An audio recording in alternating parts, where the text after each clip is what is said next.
все, и не надо, вы все. Signing the Ну, sister разрешите city поздравить agreement was тогда. a historic moment for both Grants Pass and Rubtsovsk officials. Visited that first official delegation. Was only the second time since World War II that Americans had been in the Siberian city. Since then, dozens of groups and individuals have traveled back and forth in exchanges that are bringing together new ideas and understanding. We may look at your experience and at least try to use your good experience for our development. Rubtsovsk's location 2,000 miles east of Moscow seems to insulate the city from some of the turmoil that recently threatened to tear the Russian Republic apart. But that doesn't mean that change is not underway. The dissolution of the Communist Party left the old party headquarters building vacant. Today, the white, blue, and red flag of the Russian Republic flies overhead. City offices now occupy the old party headquarters. At first glance, many of the buildings and landmarks seem to be the same. And city officials admit that change is slow in coming. Situation is quite stable because we are like in the deep Siberia, and all of the political fightings in Moscow. Pimenov was in Grants Pass during the August 1991 coup that toppled Gorbachev. And he says this month's revolt in Moscow also has deep meaning for Russia and Rubtsovsk. I think the importance of this revolution is the same like in 1917. And last year, Rubtsovsk celebrated its centennial year, and at the same time, the city's main industries celebrated 50 years in business. Rubtsovsk sprang from the dreams of this man, Mikhail Rubtsov.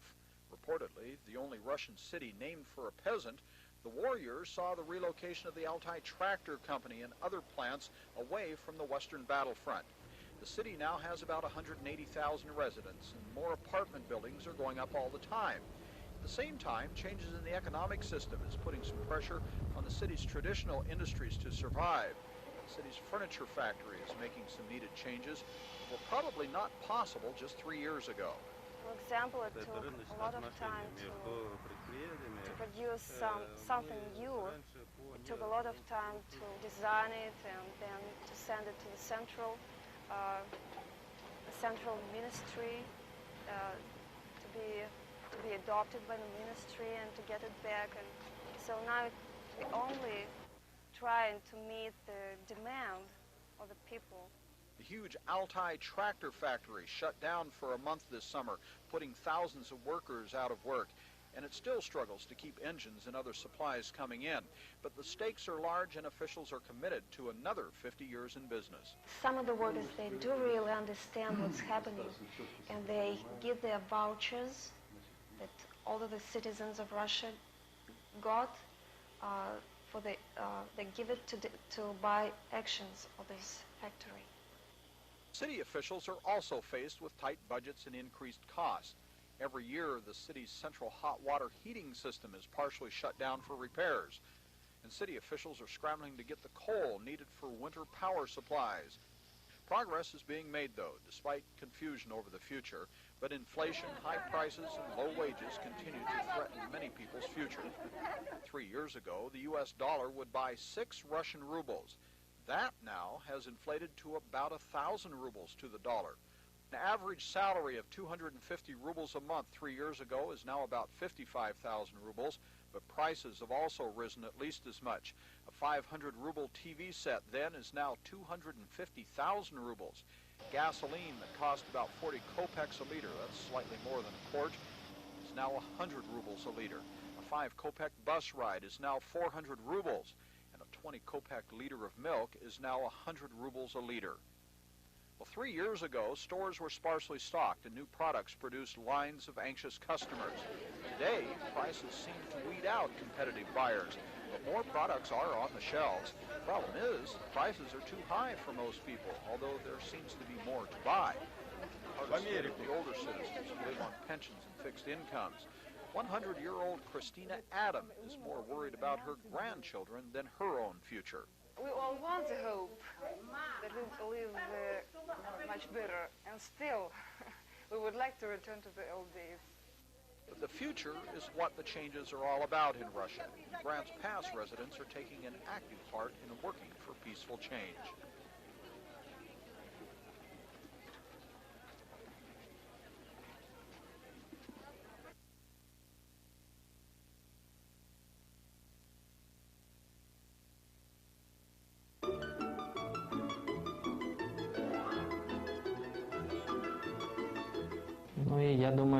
This connection, American and Russian connection, will give lots of opportunities for American business to develop new Russian businesses in Russia, you can say new American businesses in Russia. There are many new open opportunities in this country. Popov came to Grants Pass late this summer, hoping to solidify business deals for his import-export business. He's one of a growing number of entrepreneurs searching for opportunity and inspiration in America. Sasha Kozhevnikov is another. He and a group of partners bought this old compound and are turning it into offices and manufacturing plants. The trucks are rebuilt, and they're also for hire. I see the world with new eyes now. And I'm trying to apply some of the experience that I had there in Grants Pass here. Sasha estimates about 100 new businesses are starting every 3 months. One of those is his knitwear shop. Using computer-controlled knitting machines made in Switzerland, the sweaters even include one model that may have a sister city influence. A state-owned business that has caught on well is the ice cream factory. Sold in cones and in bulk, officials say they'll have no problem selling everything they make.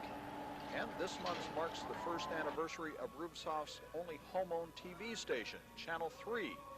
Relying heavily on syndicated programming, owner Yuri Overdenko says operating a TV station has been a long-time dream of his. In my opinion, if a city has its own TV station, it says that civilization has reached this city.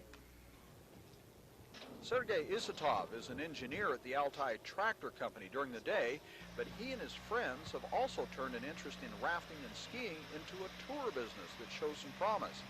His optimism in the future is also leading him to build his own house on this lot near the LA River, not far from his apartment.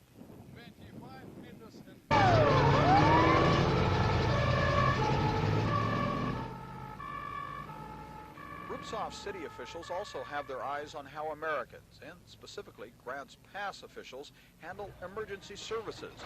Rubtsov's fire official admits that his department is understaffed and under-equipped. A city as big as Rubtsovsk needs at least 7 fire stations, and we have only 3 of them. And one of the stations, it belongs to the Altai tractor plant. This small dispatch center handles all the fire calls for this city of 180,000, and while it all seems to work, Vyacheslav hopes to come to Grants Pass to learn more efficient ways of providing fire protection. Josephine County's sister city president is proud of the growth and impact the program has made in its first 4 years. We've had 6 exchanges this year, real strong evidence of the strength of the commitments and the relationships. A lot of these people have come several times.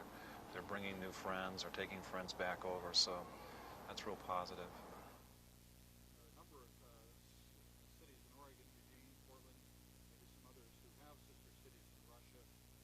How would you...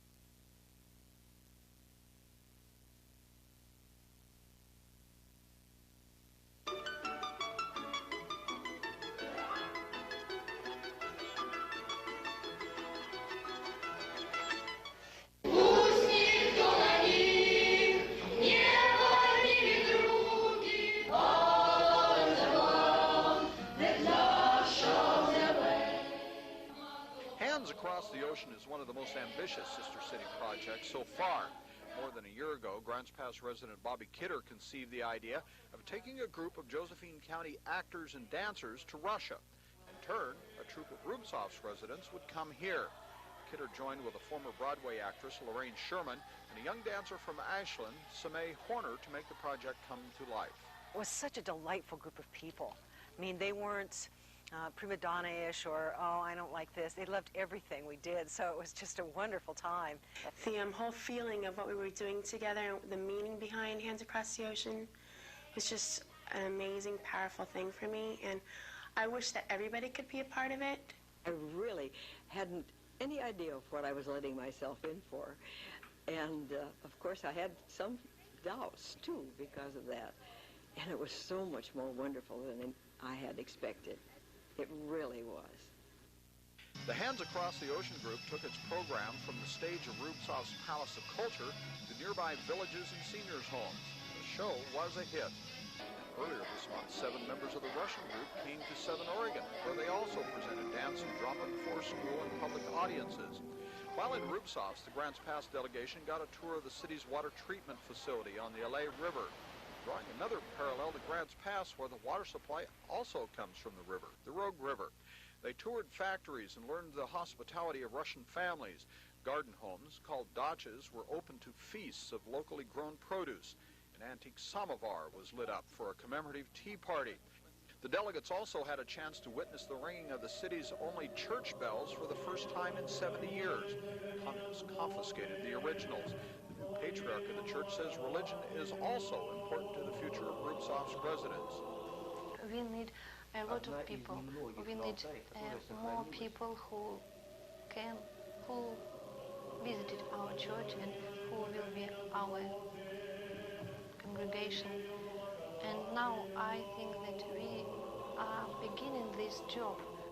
One other project we wanted to check on was what happened to 4 new white sewing machines that were sent to Rubtsovsk Blind Institute earlier this year. The project was the brainchild of a blind Grants Pass high school teacher, Mary Edwards. Supplies for the machines appear to be about the only thing keeping them from being utilized more.